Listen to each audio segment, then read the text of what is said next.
Salut les marques et salut les smarts et bienvenue sur Catch Up. Vous écoutez le podcast qui analyse et commente les shows de la WWE. On est en janvier 2019 et on n'a pas changé notre recette. Grosse semaine, grande semaine pour nous et pour tous les fans de catch. C'était le Royal Rumble ce dimanche et évidemment il va y avoir des conséquences pour la suite. Nous allons donc présenter le Raw de ce lundi 28 janvier qui avait lieu, comme tous les programmes de la semaine, à Phoenix dans l'Arizona. Je suis Raphaël et j'ai une petite surprise pour vous. Vous m'aurez sûrement reconnu, mais allez-vous reconnaître mon partenaire qui nous revient pour la première fois de l'année? C'est le luchador masqué. Voici Crix. Eh oui, voici Chris qui a un peu turné en fait ces derniers mois. Salut, salut le peuple de Catch Up, salut Raphaël. Eh ben, bien content d'être de retour parmi vous pour Eh, reviewer ce Raw. Voilà, donc je suis là, je suis chaud. Ouais. C'est quand vous voulez. eh ben, c'est parti. Bonne année à toi. Et puis, on Ouais, te bonne souhaite. année, ouais, c'est vrai. Bon, c'est un peu tard maintenant, mais on peut encore se la souhaiter. Ouais, et puis écoute, on souhaite que ça soit le premier d'une longue série de podcasts. A priori, tu as l'air assez enthousiaste, donc on va démarrer de suite. T'as bien aimé, toi, ce Royal Rumble déjà? Ouais, globalement, le pay-per-view m'a bien plu, ouais. Ouais. Franchement, voilà, il y a deux, trois réserves à droite, à gauche. Je me le suis fadé en entier avec le pré-show et tout, quoi. Ah, eh oui. Bon, j'ai pas regardé le panel hein, dans le pré-show, hein, mais j'ai regardé les matchs, quoi. Bon, donc le match tag team de début, vraiment sans plus, mais après l'US ça allait, un très bon cruiserweight.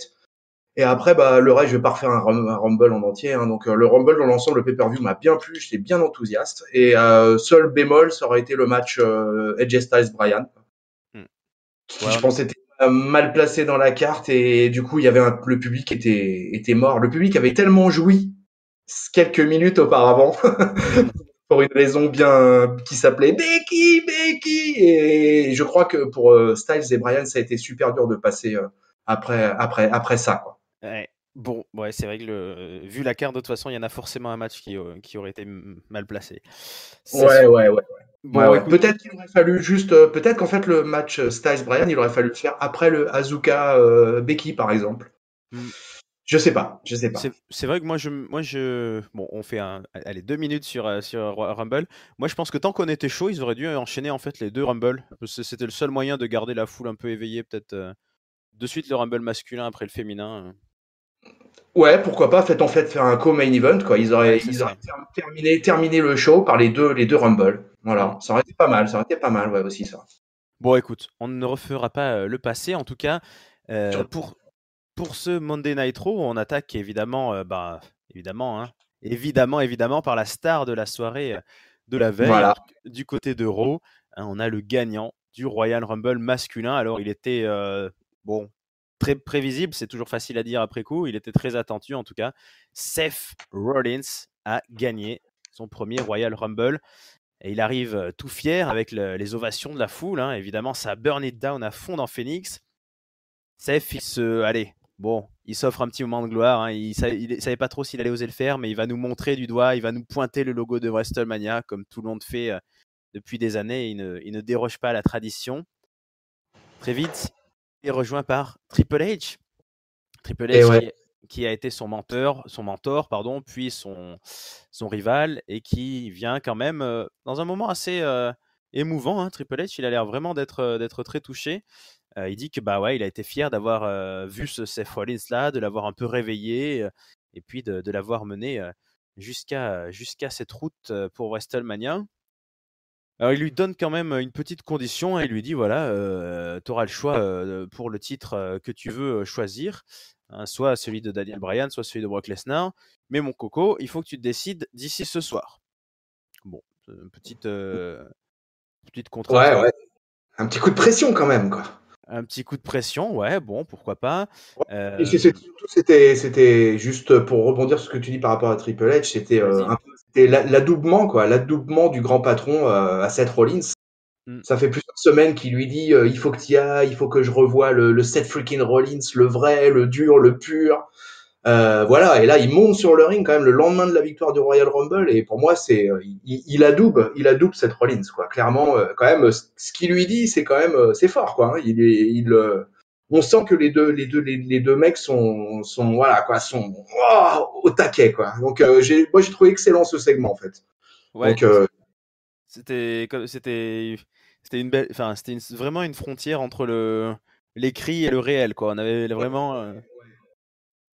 Ouais, ouais, complètement, ouais, c'est ça, t'as raison, en fait. C'est ça, c'est que là, tu vois, c'est les moments dans le catch où il y a le vrai et le faux qui se mélangent un peu, parce que tu vois dans les yeux de Rollins qu'il est purement ému, quoi. Il a le patron, quoi, de la Big League qui est là devant lui, qui est en train de lui dire, mon gars, voilà, quoi, ça y est, t'as décroché la lune, ça y est, voilà. T'es à WrestleMania, je t'avais dit, fallait que tu te donnes, tu te donnais pas assez pour moi, et là, ça y est, tu nous as prouvé, là, voilà. Ça y est, c'est parti, 7, quoi. Ouais. Mais alors, ça nous a émus tous les deux, mais il y en a un que ça a pas du tout ému tout ça. Il y en a un qui arrive de suite, et cette personne, c'est Dean Ambrose. Dean Ambrose qui, lui, contrairement à nous, ne croit pas du tout en la sincérité de Triple H, hein. Il rappelle à Seth Rollins, écoute mec, quand nous deux on était en équipe ensemble et qu'on était en train de révolutionner un peu le monde, lui le vieux là, c'était lui qui a voulu nous arrêter, c'est lui qui a tout fait pour nous détruire, pour nous séparer, hein, c'est lui le traître en gros, c'est lui Clairement. qui est la cause de nos malheurs. Bon bah Triple H il est un peu piqué au vif, hein, il lui dit que le traître ici c'est quand même Dean Ambrose. On revient un peu sur l'histoire de la trahison le soir de l'annonce de la leucémie de Roman Reigns, donc on est dans des propos assez violents de part et d'autre. Et Dean Ambrose, il demande rien de moins qu'un match là de suite contre Seth Rollins. Bizarrement, Triple H, qui est toujours assez efficace d'habitude pour booker des matchs, il a pas l'air d'accord, il s'en va. Et Dean Ambrose lui lance une dernière provocation en lui disant, ah ben, t'as besoin d'aller demander la permission à Beau Papa avant. Ouais, ouais. C'est, c'est- Father-in-law. Hmm, Father-in-law, voilà, et bah, ça, c'était marrant, en fait. Pareil, j'ai trouvé que j'ai bien aimé la tête de Triple H, en fait, sur comment il l'intercepte, tu sais, entre les cordes, là. ouais, Je trouvais ça pas mal, quoi. Mais bon, Ambrose, on va en reparler, là, mais, parce qu'Ambrose, là, il y a des choses à dire, quoi. ouais. Et donc finalement, nous avons un match hein, d'entrée de jeu. Donc Seth Rollins qui a catché peut-être pas une heure, mais un bon moment la veille, hein. Il se retrouve ce coup-ci dans un 1 contre 1. Et bon, alors est-ce que c'était la fatigue de la veille ou est-ce que c'est le fait que Dean Ambrose et Seth Rollins ne font que des mauvais matchs depuis le début de leur feud En tout cas, il se passe pas grand-chose dans ce match. Un match assez pourri. Enfin, on va voir si tu partages mon avis, qui se termine par Ouais. un simple tombé très clean suite à un curb stomp qui est peut-être le meilleur moment de la rencontre parce que Dean Ambrose le vend super bien et ça fait très spectaculaire. Mais à part ça, voilà, 1, 2, 3, Seth Rollins gagne, Dean Ambrose perd. Alors Ouais. j'enchaîne de suite hein, parce qu'il perd et il est pas content. Il reste sur le ring, il s'assoit sur une chaise, il prend le micro, il veut nous dire a priori quelque chose. Enfin, voilà, il en a gros sur la patate à force de prendre des branlées, hein, Dean Ambrose, on peut le Ah, comprendre. il dit au public, voilà, taisez-vous, arrêtez de faire les cons, en fait, il leur dit même. Il leur dit, Ouais, arrêtez de faire les cons, don't be a jerk. Et, j'ai quelque chose de sérieux à vous dire. ouais. Donc une Et révélation semble proche, mais voilà. voilà, mais il est coupé par Nia Jax qui Et ouais, décidément elle se sent décidément. elle se sent plus. Donc Nia Jax vient le confronter hein, face contre face. Et puis finalement, Dean Ambrose part. Tout simplement, on va finir ce segment là-dessus. Bon, Nia Jax, elle est arrivée parce qu'elle avait un match en fait, mais on va laisser ça Je un te peu de coupe, côté. Ouais. je te coupe, mais Dean Ambrose, il sort pas du ring comme ça. Hein. La force irrésistible, elle lui met un coup de coude dans la gueule quand même, quoi. Oui, c'est vrai, exact. Oui, Et tu vois, il y a quand même, en plus, il y a une interaction physique, quoi. Donc, elle lui met un coup de coude dans la gueule et le Ambrose, bah, il moufte pas, quoi. Et il quitte ouais. le ring. Donc, Voilà. très très mauvaise soirée pour Dean Ambrose.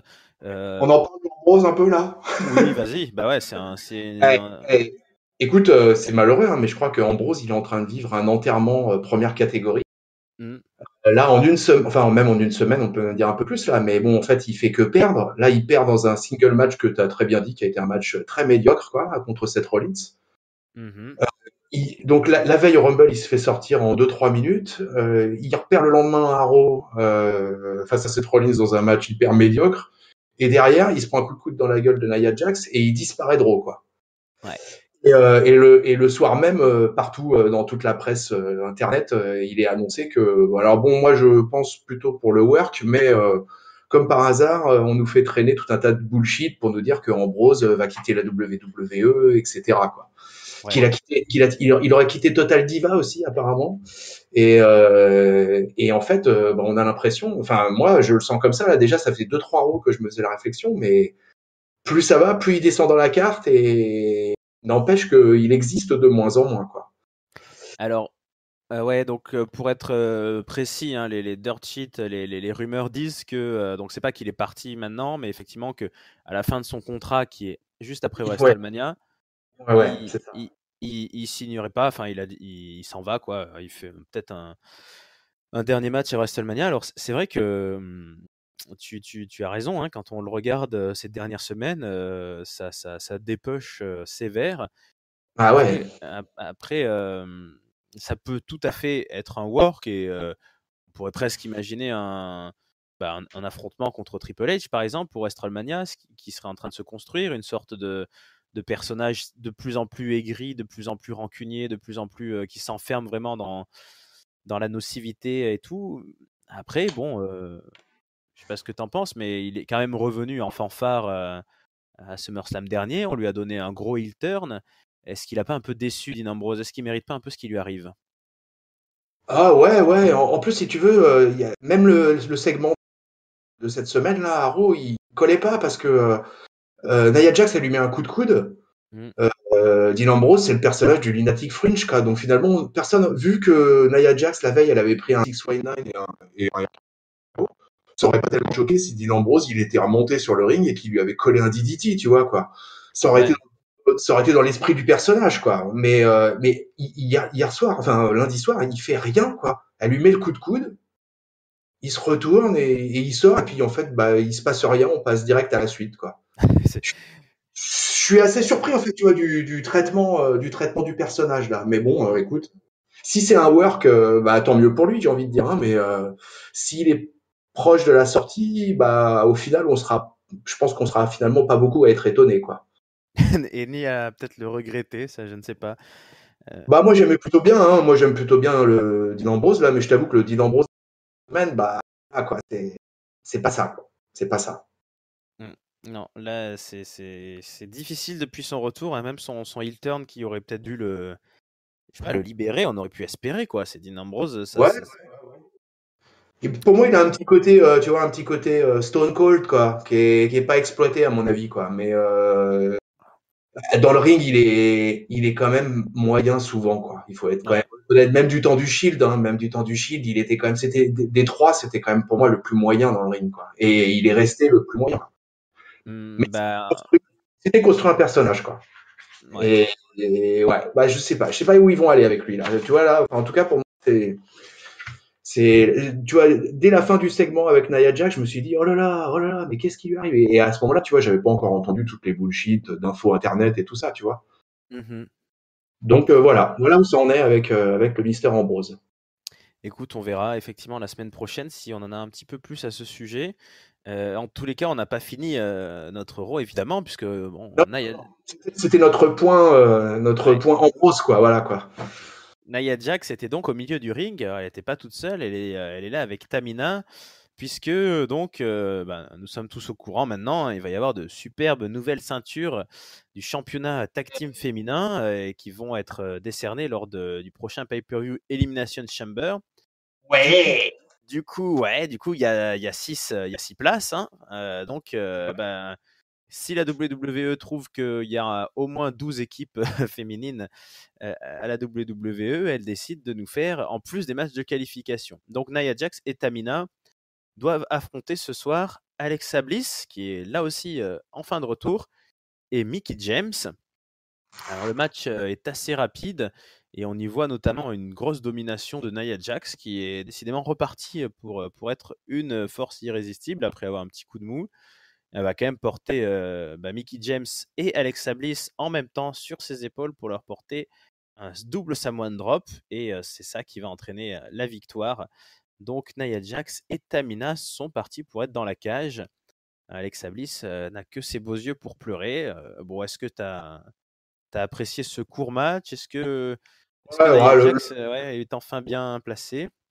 le match, il était relativement moyen, quoi. On peut pas dire que c'était un match extraordinaire. Enfin, moi, j'attendais la victoire des deux powerhouse, quoi, franchement. Mhm. Donc pas trop de surprises. Bliss, je crois qu'elle est pas très très bien physiquement ces dernières semaines, donc du coup, je crois que voilà, et puis elle sera plus exploitée en individuel que par équipe. Je crois qu'ils en ont pas grand chose à foutre d'avoir Alexa Bliss dans la tag team division, quoi. Ah oui. Elle, tu vois, elle a son moment of bliss, elle a son talk show maintenant. Je pense que c'est en individuel qu'ils la veulent, Alexa Bliss, quoi, pas dans le tag team, quoi. Donc pour le coup, si tu veux, j'étais très satisfait de la victoire des deux Powerhouse. Nia Jax, bah, on va dire qu'elle est au taquet hein, depuis dimanche. Nia Jax, voilà, elle est rentrée, elle était dans le Rumble, elle a fait une bonne perf quand même dans le Rumble féminin. Elle est rentrée dans le Rumble masculin. Là, elle se qualifie pour l'Elimination Chamber. Enfin, j'ai envie de dire que bah ça va pour Nia, quoi. Juste petit bémol, Tamina dans le ring, c'est juste pas possible, quoi. Euh, Tamina, elle a été assez catastrophique au Rumble et pourtant son passage a été court et elle a encore été assez catastrophique hier soir, quoi. Vraiment dans le ring, vraiment, ça va pas Tamina, quoi. Ça va pas du tout, quoi. Ouais. Mais bon, on va dire que pour moi c'est un résultat logique et que ça va être franchement intéressant de voir ce duo-là dans l'Elimination Chamber. Ouais, ça va être, bah, comme tu dis, les powerhouse, donc forcément, il va y avoir la force en présence. Alors après, bon, oui, Tamina, ça sent la retraite, hein, Ouais. ouais. Nia Jax, écoute, pour moi, c'est la première fois que Nia Jax devient vraiment un personnage que je trouve intéressant, sans que ça soit trop surjoué. Elle a été très bonne dans le Rumble masculin, ouais, j'ai adoré. Et là, elle s'en sort pas mal. Juste un peu perdu sur les alignements. Moi, j'ai été là sur ce match, je savais plus. Du coup, c'est Alexa Bliss et Mickie James qui étaient a priori dans le rôle des face. Bon, mais, comme tu as dit, c'était vraiment très ponctuel comme Ouais, alliance, ouais. je pense. Ouais, je pense que vraiment Bliss, elle est vraiment pas destinée sur la tag team. Franchement, je pense qu'elle est pas dans cette équation. Elle a un rôle, à mon avis, elle a un rôle super important dans la Women Division. Je pense que c'est une nana en qui les officiels, ils ont super confiance. Mais cette nana-là, elle est prévue pour de l'individuel, là, tu vois. Je pense que sa carrière, elle, ça va se bâtir sur son personnage de Little Miss Bliss, quoi. Voilà, quoi. Comme elle nous fait depuis, admirablement bien, je trouve, depuis qu'elle est dans le main roster, quoi. Ah oui, ça, moi je suis un fan convaincu. Alors, on revient un peu chez les hommes. Ouais. Lors du Royal Rumble, on a eu un retour assez sympa, qui n'a pas duré très longtemps. Nous avons revu l'ami Kurt Angle. Et ben, Kurt Angle est à nouveau là ce soir et il affronte Baron Corbin pour un match. C'est même pas vraiment une revanche, mais en gros, voilà, c'est les deux derniers managers généraux de Raw. Et ce coup-ci, c'est Baron Corbin qui prend le dessus, hein, qui a une très longue période où il est coincé dans l'Ankle Lock, mais il en sort et il arrive à placer un Deep Six sur Un Kurt. gros. Un gros Deep Six, évidemment, puisque voilà, c'est ce qui le permet de gagner, alors qu'en général, c'est pas sa prise de finition, hein, c'est le End of Days normalement. Donc voilà, ben écoute, on ne sait pas trop si c'est un match pour rebooster un peu le baron. Si Kurt Angle est appelé à continuer à catcher, est-ce que toi, tu as envie là, de voir dans cette Road to WrestleMania Angle plus souvent sur le ring et même Alors, je sais pas si tu te rappelles, mais souvent tendance à dire que moi, j'étais pas un énorme fan des anciens, très anciens sur le ring. Ouais. Kurt Angle, moi, en fait, c'est pas que j'aime pas ce gars-là, mais par contre, c'est qu'il est cassé de partout, quoi. Ah, Et ça que, voit, ouais. et que ça se voit. Et que ça se voit qu'il est cassé de partout, quoi.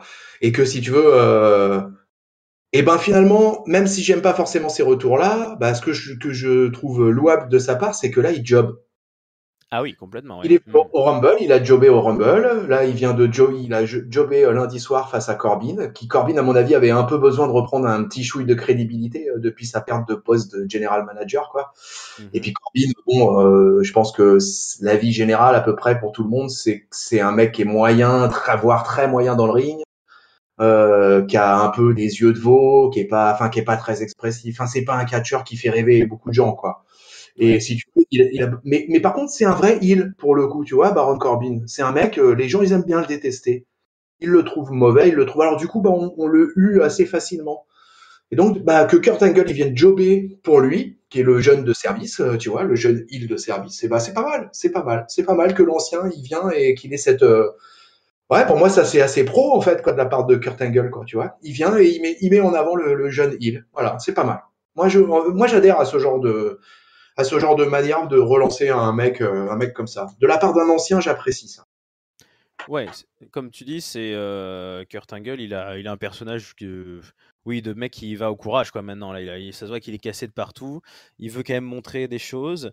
Il arrête pas de perdre contre des jeunes aussi, hein, contre Drew Ouais, McIntyre ouais. avant. Il met complètement son honneur de côté. Donc là, Puis il perd, c'est pas grave pour le public, tu vois. oui, Le, non, bah le public, là, ils s'en fout que Kurt Angle, il perde ou qu'il gagne des matchs. Ce qu'ils sont contents, c'est de gueuler You suck. Il peut se faire briser un petit peu plus, tu vois, quoi. ouais. C'est ça qu'ils aiment, le public américain, quoi.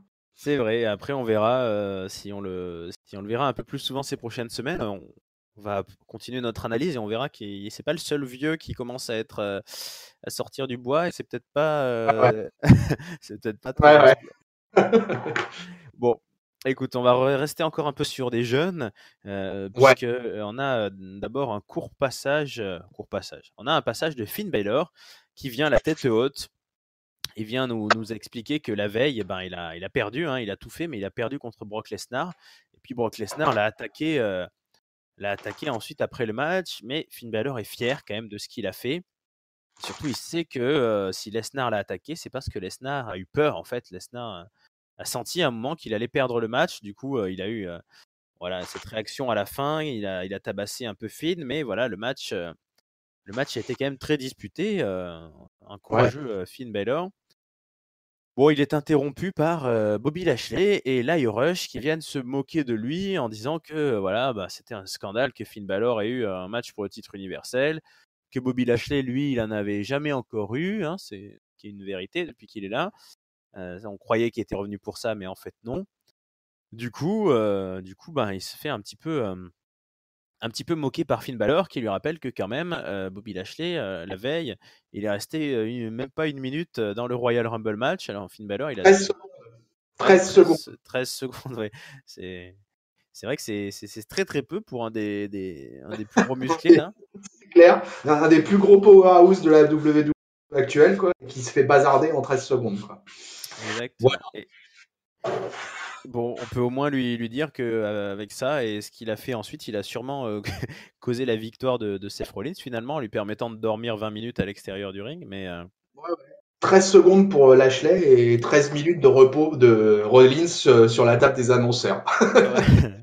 Il lui manquait qu'un oreiller. Voilà. C'était un peu ça. Mais du coup, voilà, on finit ce segment avec évidemment Bobby Lashley qui est vénère et qui tabasse Finn Balor.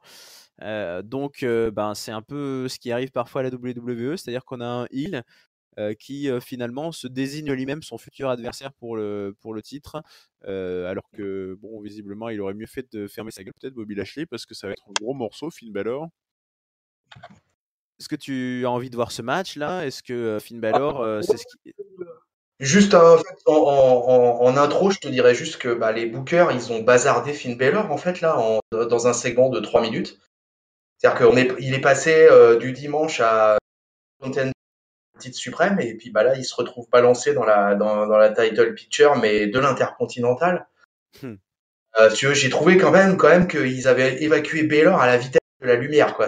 Du dimanche au lundi, il est passé, voilà, il est passé du top au titre intermédiaire, quoi. Alors que, attention, hein, je suis un pro titre intercontinental. Hein, j'adore, je kiffe à mort le titre intercontinental. Le seul truc qui me dérange, si tu veux, c'est que Baylor, il était sorti de l'équation du titre universel direct. Voilà. C'est-à-dire, bon, bah voilà, merci monsieur d'être venu, de vous êtes fait tabasser par la bête, et puis bah, on va passer à autre chose maintenant. Tu vois, ça aurait été bien hein, une petite interaction, Seth Rollins, Finn Balor, Brock Lesnar. En plus que entre Rollins et Baylor, il y a quand même l'antécédent de la première feud sur le titre universel et tout ça, tu vois. Enfin, pour moi, il y avait moyen de construire un truc autour de ces trois mecs, quoi. Et puis bah non. Du coup, Baylor il ira vers le titre intercontinental. Mais du coup, je te rejoins. Lashley Baylor, ouais, je veux bien voir ce match. Ouais, ouais. Ouais. Alors moi ce qui j'ai trouvé d'autant plus stupide en fait, c'est qu'effectivement on n'avait pas encore l'info du choix de Rollins, même s'il paraissait évident. Ça me dérange pas que Baylor soit évacué assez vite, puisqu'on est vraiment dans une dynamique là depuis que l'autorité a repris le pouvoir, où ils n'arrêtent pas de nous dire qu'il n'y a pas forcément des rematchs, que Ouais, voilà, ouais. C'est vrai, c'est vrai. mais si Rollins avait pu faire son choix avant, ça serait plus logique que Baylor. Bon, en tout cas, après, ça peut être scénaristiquement compréhensible, hein. Voilà, Baylor, il a eu sa grosse, il a eu sa grosse courbe en flèche là, puis bon là, il a perdu, il marque un petit peu le pas. Bon, il va peut-être faire une année autour du titre intercontinental comme Rollins l'a fait cette année, hein. Ça serait tout à fait honorable. En tout cas, Oui, tout à fait. au moins jusqu'à WrestleMania, il devrait pas être vraiment dans l'équation du titre universel, quoi. Non, je pense que là, c'est acté. Voilà, il se dirige vers l'intercontinental et puis c'est un super catcheur. Donc de toute façon, j'ai confiance sur le fait qu'il va animer largement cette feud avec Lashley et que ça va nous sortir des matchs bien intéressants. Mm. Encore une fois, l'opposition de style, hein, voilà, le power au voltigeur fou, quoi. Moi, j'aimerais juste revoir un petit peu le personnage du démon quand même, parce qu'il manque, ça fait longtemps qu'on l'a pas vu.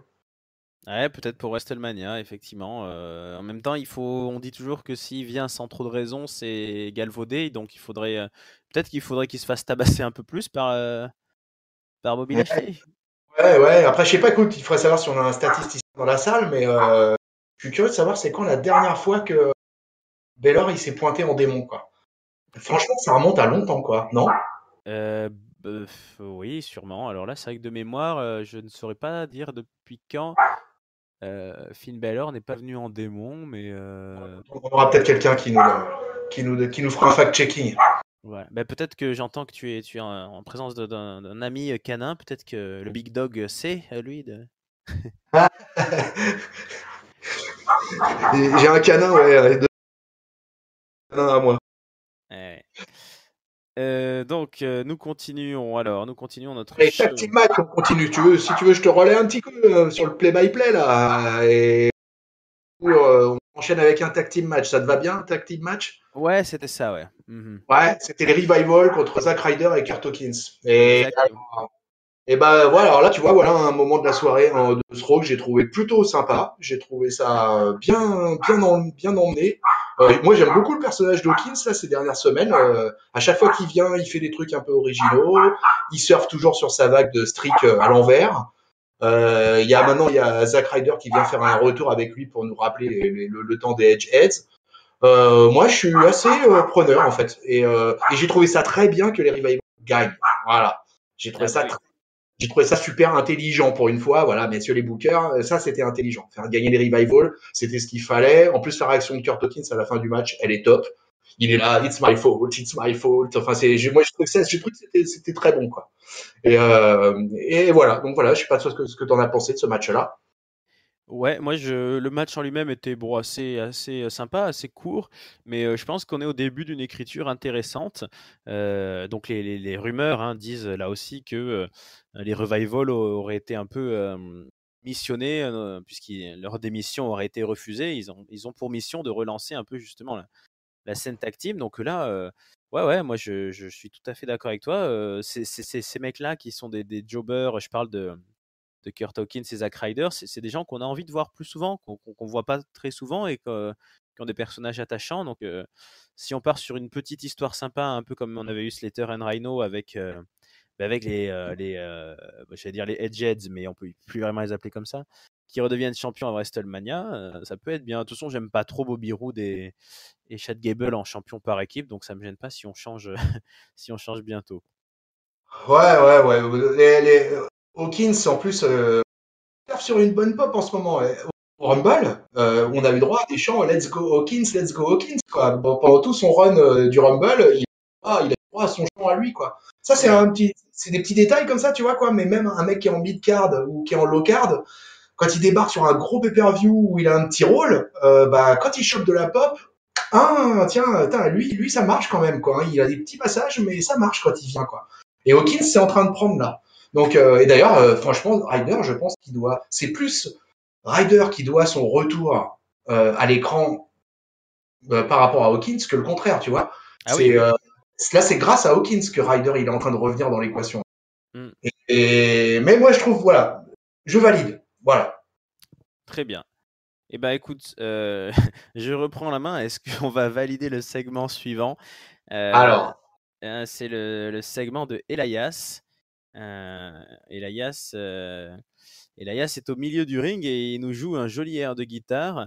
Mais quand même, il s'est passé des choses dimanche, hein, il n'a pas été très très clean, Elias. Alors ce soir, la foule commence à le soutenir, sauf que Elias, il est très très méchant. Il dit beaucoup de mal de Phoenix dans l'Arizona.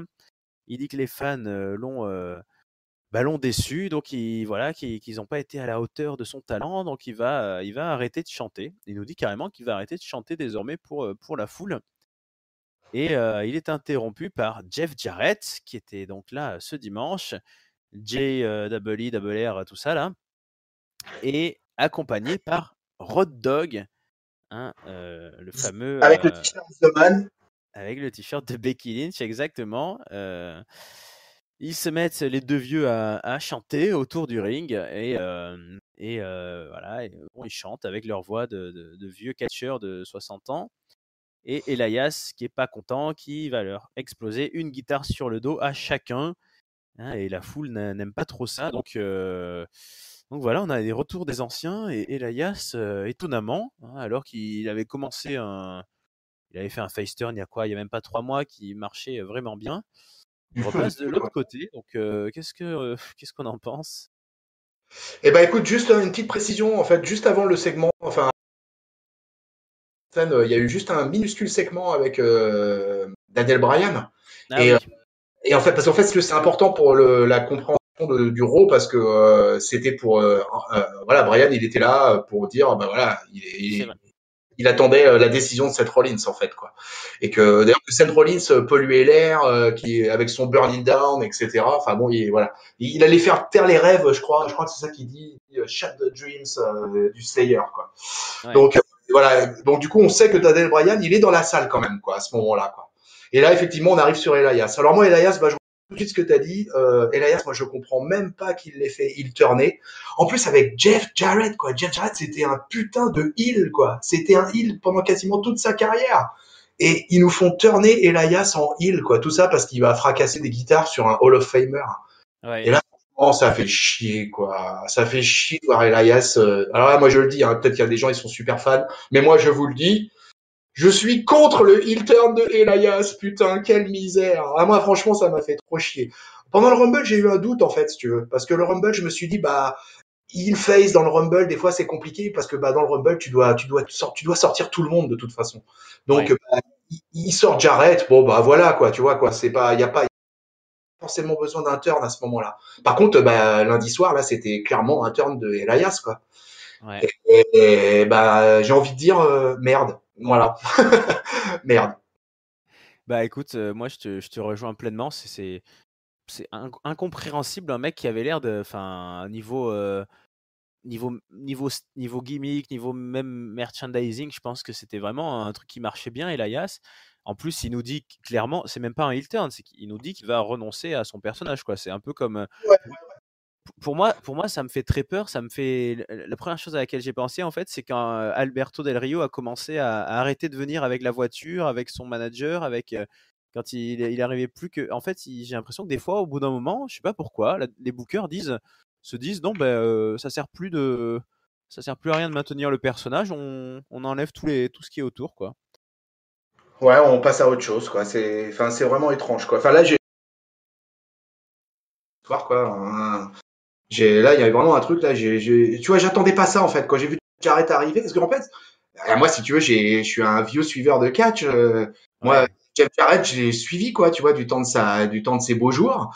Voilà, je te garantis, quoi.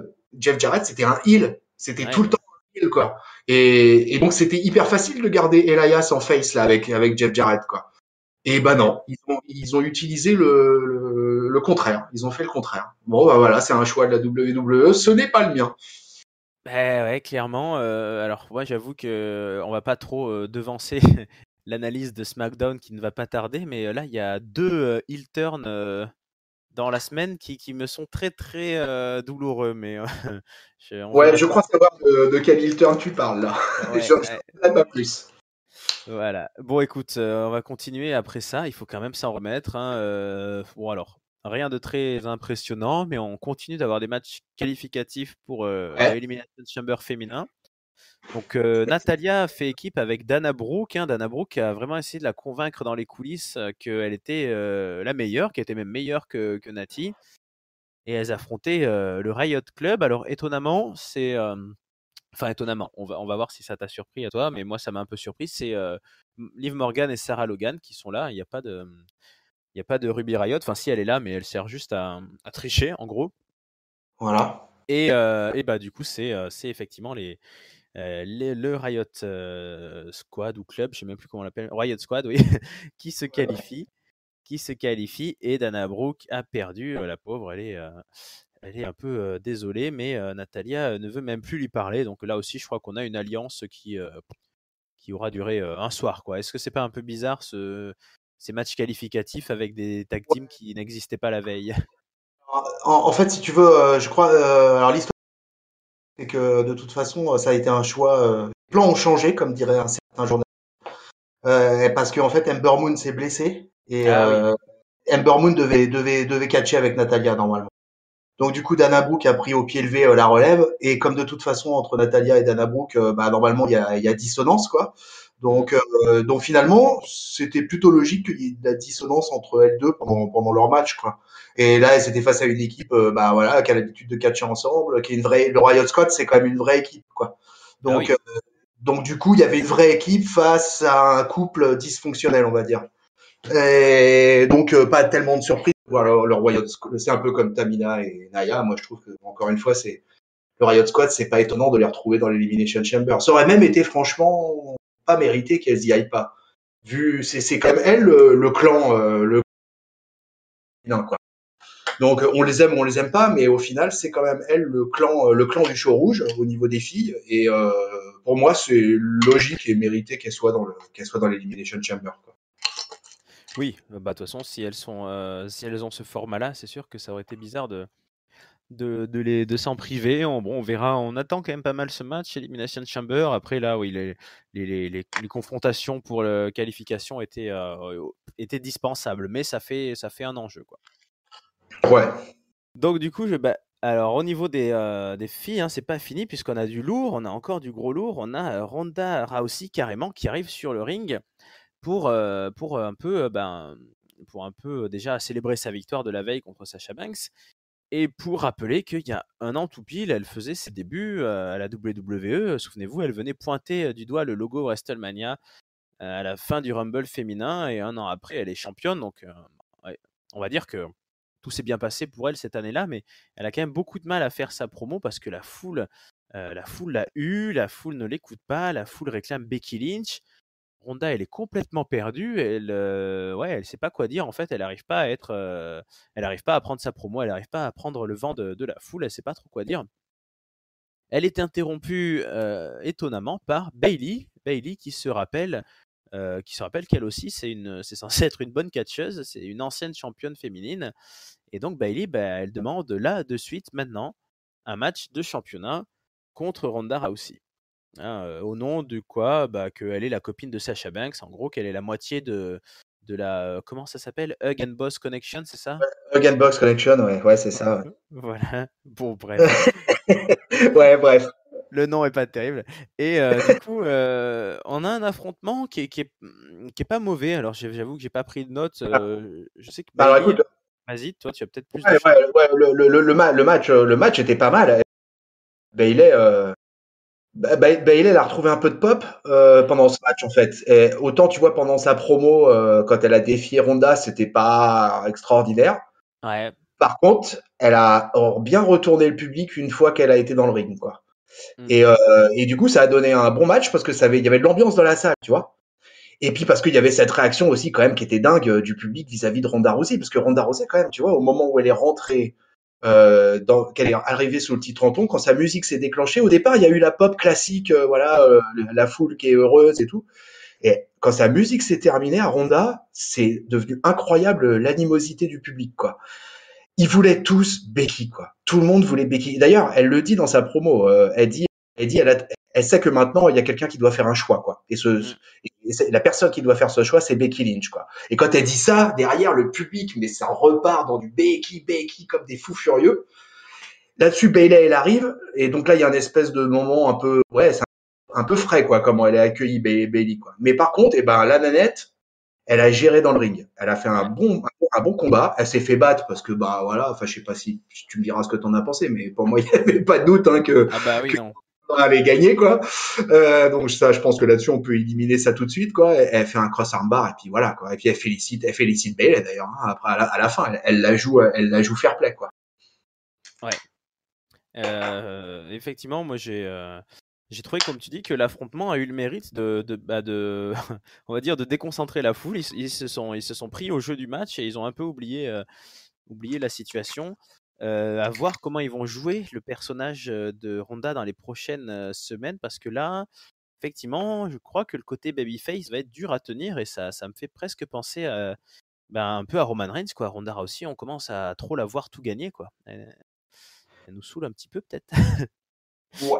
Ah écoute, moi pour le coup, moi j'aime bien. Donc Ouais. ouais, moi je suis assez fan. Hein. Je suis très Ronda Rousey Mm. UFC, quoi. Et donc si tu veux, enfin, je la regarde d'un enfin. Et puis d'ailleurs, on va en parler après là, mais assez importante qu'elle fait dans sa promo après tout ça. Et moi, je suis assez client. Hein. Pour l'instant, écoute, moi, franchement, je fais partie de ceux qui sont pas lassés par Ronda Rousey et qui trouvent que justement, elle progresse de semaine en semaine et de mois en mois. Je l'ai vu à Paris l'année dernière. Et franchement, en live, elle m'avait bien impressionné, alors que c'était dans un tag team match en plus, quoi. Mhm. Et si tu veux, du coup, moi, je trouve que là, je trouve qu'elle est vachement critiquée, quoi. Et alors, je veux pas être un super méga défenseur, mais je trouve que c'est un peu injuste par moment son traitement à Ronda Rousey. Mais bon, après, je peux entendre qu'il y ait des critiques, hein, c'est normal. Hein, de toute façon, ça fait partie du game. Hein. Mais bon, voilà. Moi, je fais partie des gens, en tout cas, qui aiment bien Ronda Rousey. Ouais, moi, après, moi, je tout à fait respecter ce qu'elle a fait effectivement sur le ring. Là où j'ai plus de réserve, effectivement, c'est plutôt dans la gestion de son personnage, qui Ouais, encore le une fois, micro, ouais, pas trop son micro. ouais, et puis encore une fois, tu l'as souligné, voilà, elle est vendue comme la baddest woman on the planet. Bon, que ce soit contre Natalia, contre Sasha Banks ou contre Bailey, finalement, elle joue toujours la meuf sympa qui fait des câlins à la fin, quoi. C'est un peu ça. Ouais, elle serre la main à tout le monde à la fin. C'est vrai, ouais. Ouais. Elle est en mode fair play, qui des fois peut-être colle pas justement avec ce que tu disais sur le badost, quoi. C'est Mm. vrai que le côté badost, quand elle fait ça, bon, je sais pas. Je suis assez d'accord en fait hein, là-dessus, hein, sur cette analyse-là. Hein, mais moi, je pense on se rend pas peut-être pas compte nous en Europe le phénomène que c'est cette nana aux États-Unis, quoi. Oui, sûrement. Et si tu veux, on a peut-être pas le recul nous en tant qu'Européens sur vraiment ce qu'est représente Ronda Rousey aux États-Unis, quoi. Et que Ronda Rousey soit à la WWE, tu vois, même ma compagne, elle s'est mise à s'intéresser au fait que je regardais le catch parce qu'il y avait Ronda Rousey, quoi. Tu vois? Oui, c'est vrai, elle a apporté une dimension énorme Et au ouais, catch féminin, ouais. mainstream, ouais, hein, au catch féminin, elle est en train d'apporter une dimension mainstream incroyable. C'est pas Becky hein, qui apporte ce côté mainstream au catch, hein. C'est Ronda Rousey, clairement, hein, clairement. Becky, elle, c'est la hype catchesque, quoi. C'est la baby girl de l'IWC, quoi, on va dire, quoi. Ouais, Mais, et ben, ouais. mais par contre, Ronda Rousey, c'est un autre phénomène, quoi. Ronda Rousey, c'est un phénomène planétaire, quoi. Ouais, c'est tout à fait. Mais écoute, je vais attraper ta transition au vol puisque Becky Lynch arrive. Becky Yes, Lynch, yes, je sais yes, pas, yes, yes, yes. je te laisse à ta joie. Je sais pas si la foule l'espérait, y croyait vraiment, mais Becky Lynch est là à Raw et elle arrive avec son micro et voilà, elle pour le coup, elle est vraiment Boum, c'est dans, arrivé de folie. dans le badass. Ouais, si tu Oh veux, putain. je te laisse nous raconter tout ça puisque tu as l'air d'être très Ah enthousiaste. ouais, moi Vas-y. j'étais au taquet. Hein. De toute façon, j'étais au taquet au Rumble. Asuka, je considérais qu'il fallait impérativement que Becky ait perde contre Asuka, quoi. Et Mhm. parce que je l'aurais pas vu rentrer dans le Rumble alors qu'elle aurait été championne, complètement con, quoi. Et j'avais peur d'une seule chose au Royal Rumble, c'est qu'elle perde face à Asuka et qu'il nous fasse une Daniel Bryan 2014, quoi. C'est-à-dire qu'elle perde son match précédent et qu'elle rentre pas dans le Rumble, tu vois. Bryan, il avait Oui. perdu face à Bray Wyatt. Mm. Et il était pas rentré, quoi. Et là, Ouais. c'était ma seule, hein, pendant tout le pay-per-view, enfin, jusqu'à la fin du Rumble féminin, j'ai eu peur que d'une seule chose, c'est qu'elle ne rentre pas, quoi. Bon, elle est rentrée, on connaît la suite. Donc là, j'arrive sur le Raw. Donc elle arrive sur le ring, elle fait face à Rousey direct, elle se met en face d'elle direct. toe to toe, quoi. Et elle lui dit comment elle dit? Elle lui dit oui, je suis venu trouver Ronnie. Donc déjà, Ouais. elle l'enchaîne. Et qu'elle a pas mal entendu parler d'elle. Enfin, elle la taunte, quoi. Et puis elle lui rappelle, ça c'était génial, direct, elle lui rappelle que la dernière fois qu'elle s'est pointée à Raw, elle l'a humiliée, la championne de Raw, et sur son propre terrain, quoi. Et ça, elle commence comme ça, quoi. C'est-à-dire, c'est ses 3 premières phrases, quoi. La nénette, elle met toute la salle in the pocket, quoi. C'était énorme, c'était énorme. Tu te rends compte, là on parle juste du tout début du segment, quoi. Voilà, quoi. Donc déjà, ça commençait sur des bases énormes. Après, elle annonce que, bah évidemment, elle dit, elle est pas Seth Rollins. Donc elle va annoncer cash pourquoi elle est là et elle les pose sur la table, c'est The Man, quoi. Voilà, c'est The Man, quoi. Elle arrive, elle les pose sur la table et dit, bah voilà, moi j'attends le show de Raw, là. Vas-y, je t'enchaîne. Vas-y, je te prends à WrestleMania, quoi. Donc je sais pas, juste ça déjà, mon cher Rafa.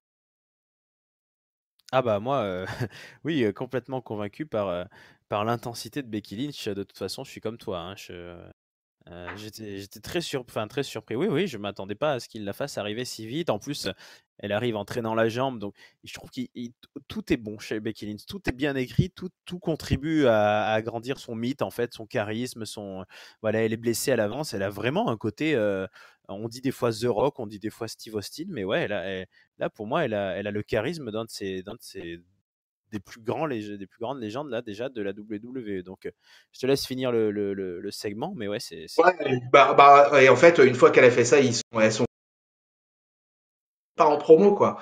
Et là, Ronda Rousey, elle a du mal, quoi. Elle galère, elle rame. Sur les premières phrases, c'est très très dur. Parce elle lui fait un truc sur je vais te casser la gueule plus vite que Nia Jax, tout ça, tu vois quoi. Mais c'est pas, franchement, tu vois, comme quoi, même en étant fan de Rousey, tu vois, j'hésite pas à dire que voilà, elle foire le début de sa promo, quoi. ouais. Mais après derrière, putain, quand elle a commencé, à un moment, je te jure, j'ai même cru qu'elle allait plus. Et puis tout d'un coup, elle s'est reprise. Putain, et là, elle lui balance le truc qu'elles ont le même âge, mais que elle avait déjà fait le main event de l'UFC alors que c'était déjà un gros nom et tout ça depuis déjà 10 ans sur tous les rings du monde, quoi. Et que, en fait, The Man, bah, c'est The Man que depuis 3 mois, quoi. Et, Ouais, ça c'était une belle phrase. Depuis quand t'es The ça, Man? ah ouais, ça, c'était bon, ça, putain, là, c'était badass, là, tu vois, Mm. là. Et Ah, c'est ça, bien c'était trouvé, hein. badass, quoi. Voilà. Et donc, elle lui dit que chaque ring sur lequel elle met sa propriété et qu'à WrestleMania, ça sera pareil, quoi.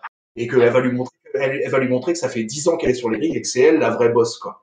Mm. Et c'était bon parce que du coup, Becky qui est dans une telle position de force, là, ces dernières semaines, ces derniers mois, là, il y a eu un moment voilà, un vrai moment de tension méchant et voilà, c'était bon, hein. J'ai bien kiffé, là, cette fin de promo de Ronda, là, a bien rattrapé son début foiré, quoi. Ouais. Bah écoute, on a un très gros segment. Là, je sais plus trop de mémoire je voudrais revenir dans mes archives personnelles de fan de catch, mais les moments où donc les vainqueurs des Rumble ont officialisé leur choix, mais là, on a vraiment. Ouais, ça fait partie enfin, ça va. On voit déjà les clips promo de la WWE pour nous résumer cette FUD, quoi. Ça va être. Ah ouais, ça va, ça. ça- La vidéo, tu sais, qui passe avant chaque match il va sortir un truc à cracher le sang, quoi. Parce que là, ils vont avoir 2 mois de shoot, là, parce qu'elles vont faire des promos séparées, chacune show. Parce qu'apparemment, Becky, elle va rester à SmackDown jusqu'à WrestleMania. J'ai pas l'impression qu'il soit question qu'elle aille à Raw, hein. Enfin, en tout cas, j'ai pas compris ça comme ça pour l'instant, quoi. Et ça s'annonce, ouais, ça s'annonce saignant. Ouais. Franchement, ça s'annonce super fun, quoi. Voilà, c'est que du bonheur. Hmm. Ouais, écoute, tout est dit, alors on va passer à la suite, hein, mais c'était un gros segment dans ce milieu de Monday Night Raw. C'était Becky Lynch, quoi, encore et toujours, qui vient même.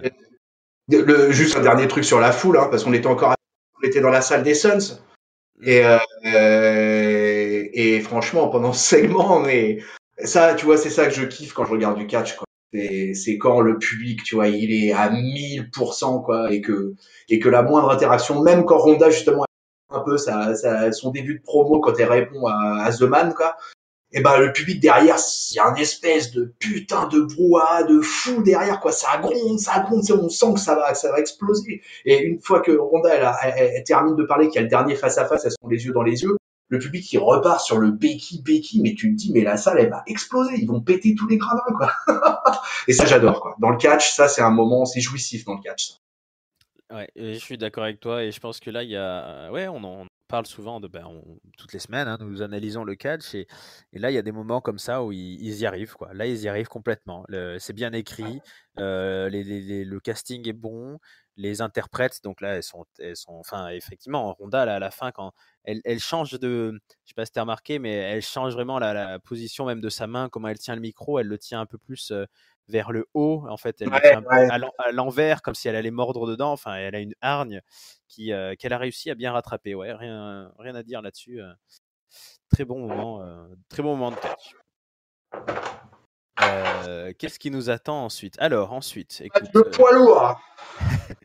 le poids lourd. Alors, le poids lourd de cette division masculine, maintenant, Les deux poids lourds. oui, oui, Les oui, deux. Là, oui, on avait un match de Golgoth, là. c'est vrai, c'est vrai. On avait un match, les 2 plus costauds peut-être en ce moment, hein. C'est, Braun Strowman qui en coulisses, auparavant, avait, serré la main de Seth Rollins, hein, en le félicitant pour sa victoire au Rumble, en lui disant de prendre la bonne décision. Donc on a une sorte de complicité entre les 2 qui pour le coup va vraiment, je pense, entériner aussi le fait que Strowman, lui, lui c'est l'inverse, il est redevenu côté face, il y a pas très longtemps. Et puis en plus, oui, en plus Strowman il était un peu blessé ces derniers temps. Donc ce soir il affronte Drew McIntyre. Moi j'avoue que j'étais un peu surpris de voir cette affiche. Ça fait vraiment, ça fait un peu affiche de pay-per-view, hein. Est-ce que ça n'arrive pas trop tôt? J'avais un peu peur de l'issue finale de la rencontre. Bon, 2 énormes gabarits, donc il y a eu, je sais plus tout dans la mémoire, mais il y a eu quelques gros coups, hein. Ils sont assez, ils ont une bonne alchimie, je trouve. Il y a de quoi faire une belle feud entre les deux bonhommes. Drew, ouais, c'est impressionnant. Drew, il arrive à être totalement crédible. C'est un des rares qui est crédible, je trouve, sur le ring en termes de gabarit face à Strowman, notamment quand il place ses coups de boule là. Et malheureusement, on n'aura pas vraiment de fin honnête, puisque Baron Corbin, tiens, à nouveau, qui était encore là, et ben, il se rappelle qu'il y a quelques mois, c'est lui qui avait causé, avec Drew McIntyre d'ailleurs, la blessure de Strowman, hein, le passage à l'hôpital, l'épaule blessée, avec les vidéos un peu gore qu'on avait vues de l'opération là. Et ben, Baron Corbin, il arrive avec une chaise, il tape Braun Strowman, mais Braun Strowman tape la chaise et c'est la chaise qui a le plus mal des deux, hein. C'est énorme. Il envoie un coup de poing dans la chaise Baron Corbin, il la lâche. C'est spectaculaire. Heureusement pour le Baron, McIntyre était toujours en embuscade et va placer un Claymore Kick. Et ensuite, nous aurons droit à une sorte de double chokeslam sur l'escalier, sur les marches en métal du ring. Donc, je sais pas trop quoi en penser, mais on reprend exactement en fait ce qui s'est passé il y a 2 mois, quoi. On n'a plus, c'était qui le troisième? C'était Bobby Lashley. On n'a plus Bobby Lashley dans l'équation, mais voilà, ils sont 2 gros costauds contre Strowman. Quels vont être les plans pour WrestleMania pour tous ces jeunes hommes beaux et musclés qui n'ont pas gagné le Rumble? Ouais. Et ouais, qui n'ont pas gagné le Rumble, ouais, parce que mine de rien, c'est McIntyre, quoi. Et Attends, est-ce que tu peux juste la refaire? Je croyais que ça a pas mal coupé. Je t'ai pas entendu trop. ok. Non, je disais que ouais, concernant Strowman, il pouvait prétendre légitimement à la victoire au Rumble, quoi. Oui. Et du coup, on les retrouve tous les deux à s'affronter l'un l'autre dès le lundi qui suit. Bon, d'accord. Pour moi, les deux Golgoth, quoi, de Raw, quoi, vraiment les deux monstres. Il y a Lashley en troisième, on va dire, derrière. Mais vraiment, Strowman et McIntyre dans le ring, c'est wow. Mm. Et le combat, il était pas mal, hein. Tu te dis, des mecs de ce gabarit-là qui sortent. Moi, je suis vachement impressionné par le finisher de McIntyre, le Claymore, là. Ah oui. Et ouais, et du coup, ouais, c'était peut-être, tu l'as bien dit, en fait, c'est peut-être surprenant de les retrouver aussi vite l'un face à l'autre. Je sais pas trop quel est le programme, en fait, pour ces deux mecs-là, parce que l'Universal me semble assez bouché, l'Intercontinental, ça a l'air d'être lancé sur autre chose. Je sais pas, c'est un peu bizarre. Et après, l'arrivée de Corbin, ça revient en fait à ce qu'on a dit au tout début du podcast, quoi. C'est que Corbin, il est dans son rôle de heel, il vient aider un autre heel. Ils cassent la gueule à Strowman, ils se font plaisir tous les deux, quoi. J'ai l'impression qu'en fait, il n'y a pas plus de sens que ça, finalement, quoi. C'était, bon, on est venu se faire la peau à Strowman. On lui met un petit double chokeslam sur les escaliers et puis on repart à la maison. Voilà. J'ai envie de te dire que ça, c'était un segment, un match spécial pour Vince McMahon, quoi. Il s'est fait plaisir, il s'est regardé deux monstres pendant 10 minutes se foutre plein la gueule, quoi. Voilà. Peut-être bien. En tout Ah, cas, c'est c'est le genre de match où Vince, il jouit, quoi. Et euh, McMahon, un ring, pour Vince, c'est le truc ultime du catch, quoi, tu vois.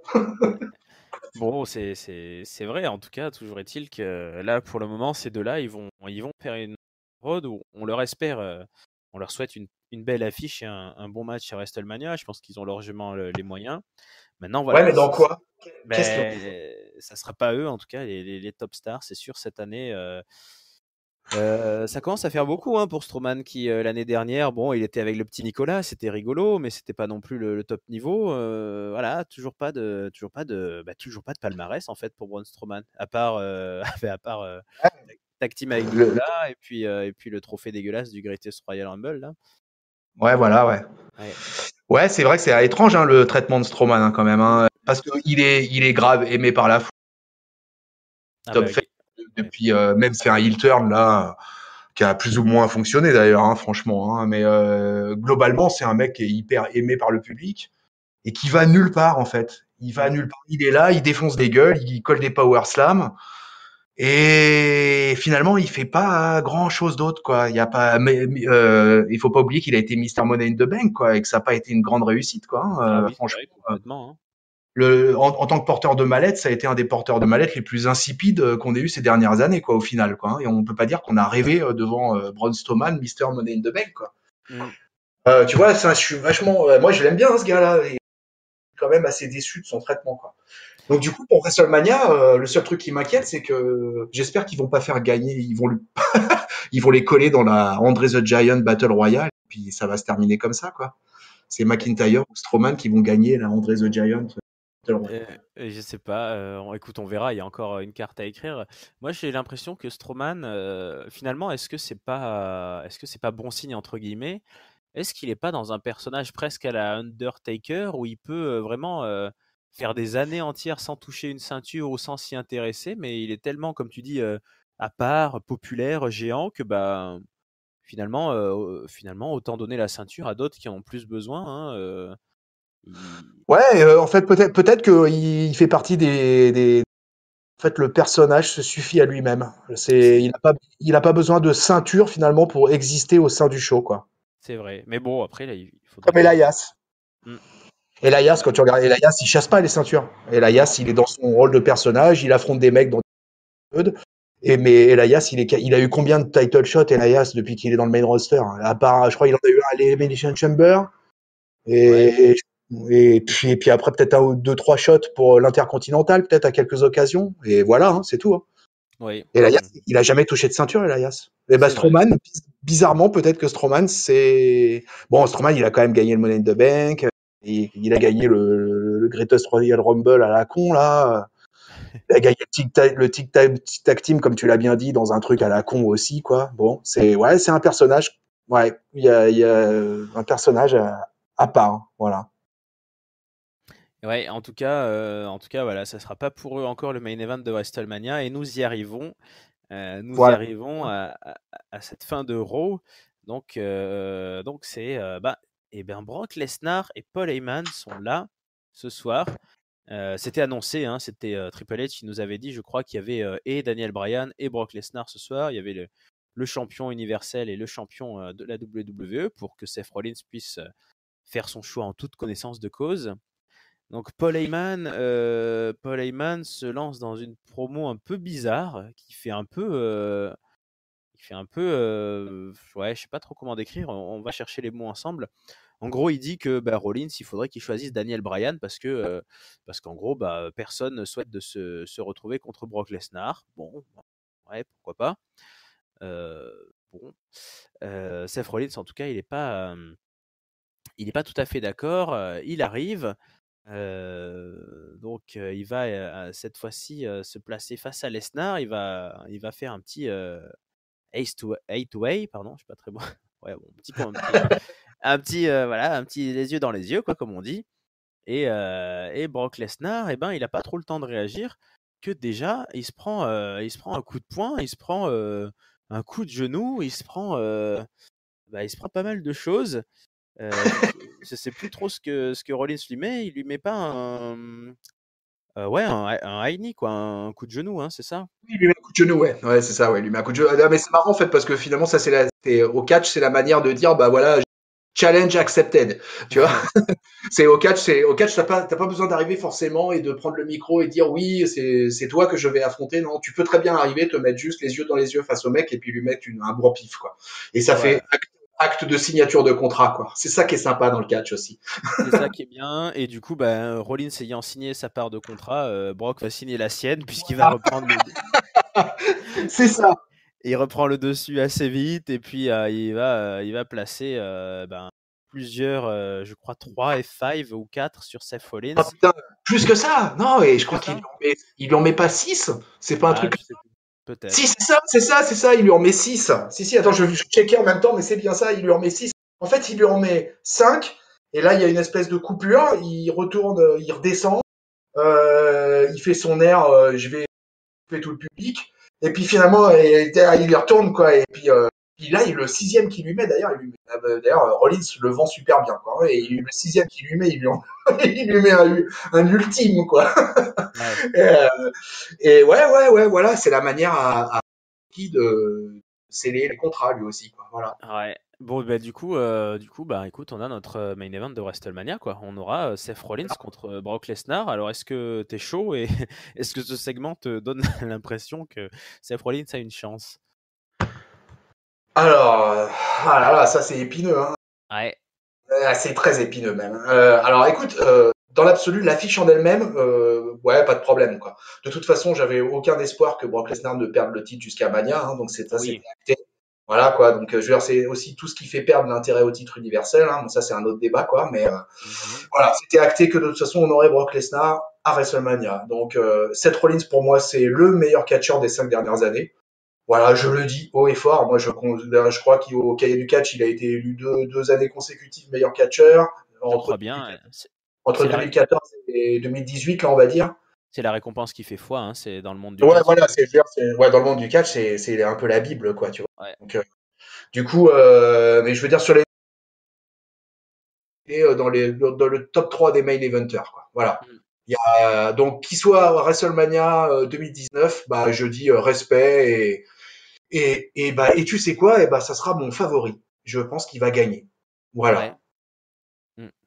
Je dis pas que j'en suis sûr, hein, c'est pas du tout, c'est une prédiction, et moi pour moi, favori. Mm. Je sais, la bête, moi j'en peux plus. Moi je fais partie de ceux-là pour le coup, la bête, moi j'en peux plus.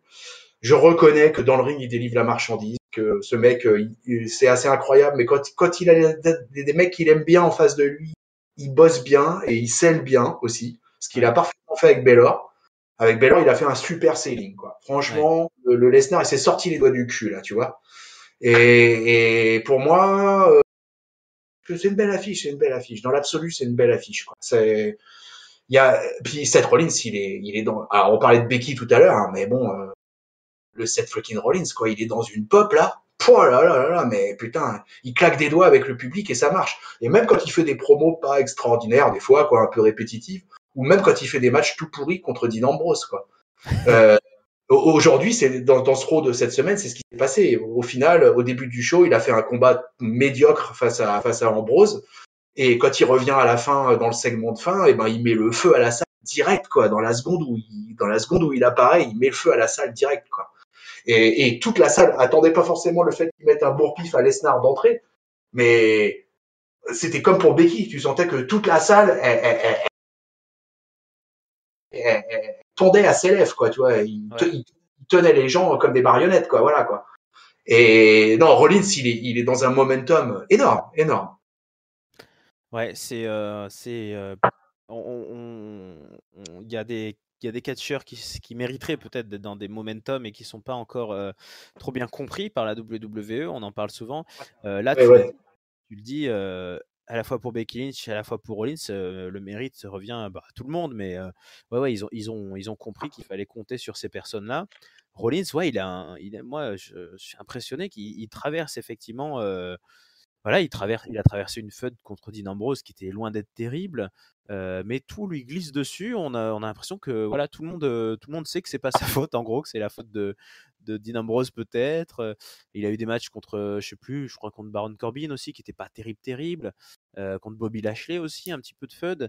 Mais ça passe, et puis ça redevient toujours Seth fucking Rollins à la fin. Donc, écoute, moi je Ouais, et suis puis pas. Ouais. dans l'intervalle, il gère le titre intercontinental pendant plusieurs mois.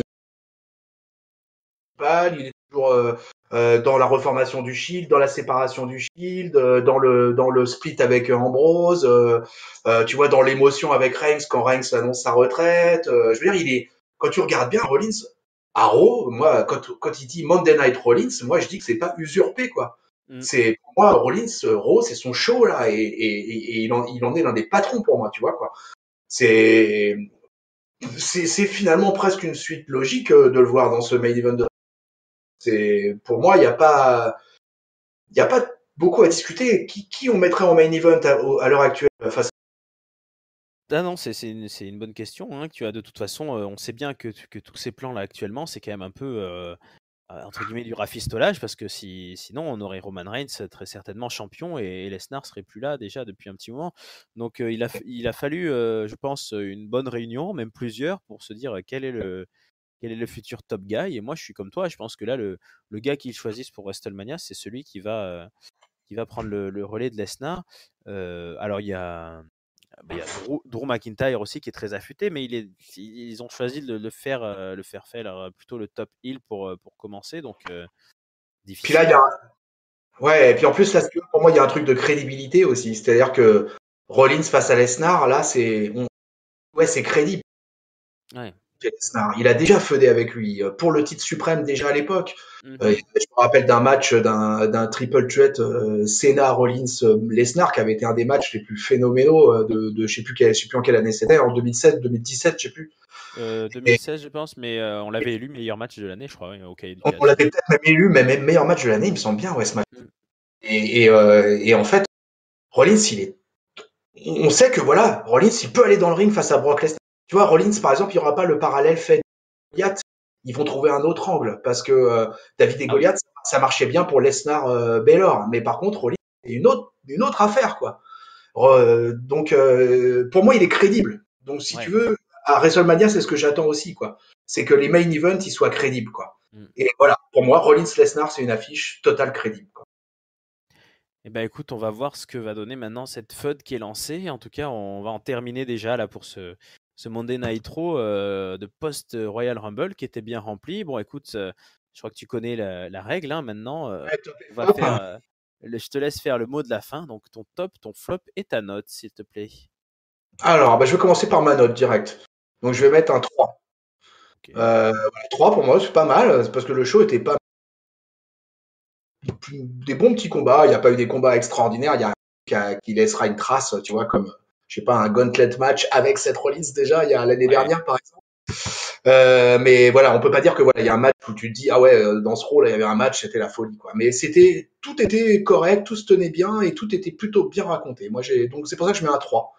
Mon flop, alors j'ai hésité, j'y ai pensé avant que tu ne me joignes, et j'ai hésité longuement en fait avec mon flop, mais mon flop je vais le donner à Dean Ambrose. Voilà. Parce que Dean Ambrose pour l'ensemble de son œuvre sur cette semaine, quoi, sa catastrophique prestation au Rumble, sa pas très vraiment pas bonne prestation à Raw lundi, et son final face que bah, finalement j'avais envie de dire thank you Naya. C'était un peu bizarre quoi.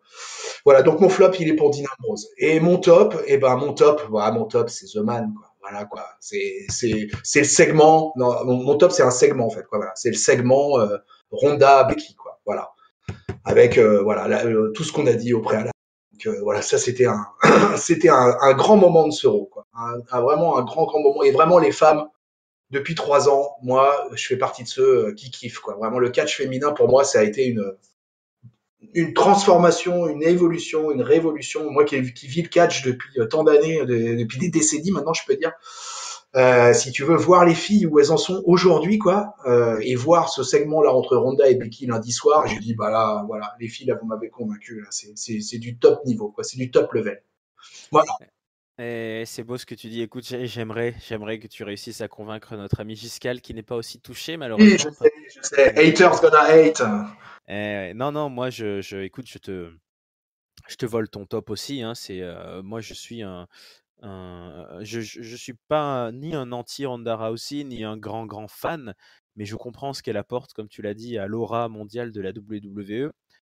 Par contre, pour moi, Becky Lynch, là, elle a réussi effectivement, elle est pas de man depuis longtemps, hein, ça fait même pas 6 mois, mais elle réussit une osmose avec le public, elle réussit des matchs de ouf. Pour moi, de mémoire, donc moi, je suis pas un fan d'aussi longue date que toi, ça fait 10 ans là maintenant que je suis du catch. Moi, je vois que la période CM Punk et la période Daniel Bryan. Là, voilà, ces périodes, ces mecs qui arrivent à, c'est au-delà d'être le main eventer du moment, c'est un truc qui fera date. Et Becky explose quoi. Enfin, je veux dire, Becky là, c'est la meilleure des. On a envie de dire pour le moment, c'est Charlotte a beau avoir déjà 7 ou 8 titres, c'est Becky qui écrit les moments les plus légendaires du catch Ouais, féminin. Enfin, clairement. À l'heure actuelle, la Becky, c'est la absolue de la WWE chez les femmes. ouais, donc Et Charlotte elle-même le sait, je pense, hein, tu vois. oui, oui, elle a le mérite, je pense, d'en être consciente. Du coup, bah ouais, moi, je sais pas, j'ai pas encore pris des places pour des prochains shows, mais moi, j'ai envie de voir Becky Lynch en live, quoi, maintenant. Ah Je- putain, ouais, moi non plus, je l'ai jamais vu non plus. Becky, quoi. Les trois derniers, j'ai fait les trois.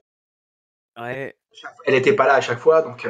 non, ouais, moi, je n'ai pas le souvenir de l'avoir vu. J'aurais vu Paige, j'aurais pu dire que j'ai vu Paige et J'ai Edge vu et Paige Lee, mais aussi. ouais. Bah, j'ai vu Paige avec toi Et d'ailleurs. oui, c'est vrai, ouais, on Eh était en ouais, eh ouais. sacré Elle était rancard. en tag team. Ouais, Un match en tag exactement. team. Avec Edge Lee, je crois. Contre les Et oui, sœurs Bella. Contre les Bella. ça devait être ça, ouais. Ouais.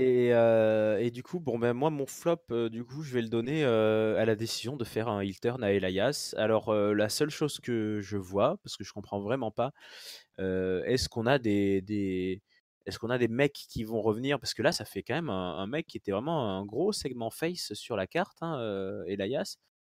Pourquoi ce heel turn? Alors, est-ce qu'on va pas avoir quelqu'un du genre Kevin Owens ou Sami Zayn qui reviendrait en face pour prendre la place? Enfin, là, j'ai l'impression qu'il y a un gros trou. Et si on regarde ce Monday Night Raw, euh, bah, les Heels ont quand même beaucoup le dessus. Hein, donc il y a Bobby Lashley qui tabasse Baylor, il y a Baron Corbin et Drew McIntyre, il y a Elias qui tabasse des vieux, il y a Lesnar. Bon, les Ah, mais t'as faces. pas tort, c'est vrai que c'était un show où les Heels avaient la part Mm, de l'histoire. En fait, à part les deux segments énormes des Becky, en fait, c'est vrai que c'est les Heels qui ont dominé le show, quoi. Parce que, en plus, je crois qu'on on en a dit un mot, mais Alexa Bliss, oui, on en a parlé d'Alexa Bliss. Mais c'est vrai qu'Alexa Bliss, c'est un peu pareil. Face à Nia Jax et Tamina, elle était un peu en situation de face, quoi. ouais, clairement. Donc, c'était, ouais, du coup, t'as raison. J'avais pas analysé ça sur le coup en regardant la carte, mais c'est vrai que les Heels ont été les patrons de rôle lundi soir, quoi. Sauf un, celui que tu as mis en top, en flop, hein, Ouais, Dean Ambrose. voilà. Et Mais c'est vrai, il fallait une exception. c'est ça.